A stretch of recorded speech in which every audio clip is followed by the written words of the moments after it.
What does a koala eat?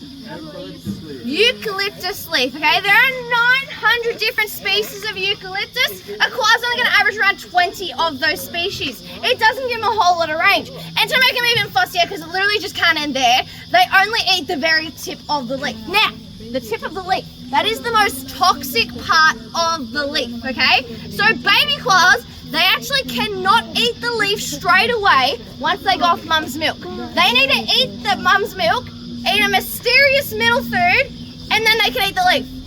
Do you know what the mysterious middle food is? Poo.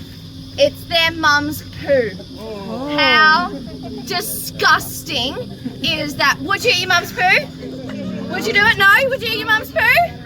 No? Have you ever tried it? It's pretty disgusting. It's called pap, and baby koalas have to chow it down to build up their immune system to the toxicity of the leaf. Now, why not just eat the adult leaf? I don't know, I told you, koalas are weird, okay, alright? And you still all think they're cute and adorable and fluffy animals. Would you guys still like to pat a koala? Yeah, oh my gosh, even after I told you I ate its mum's poo?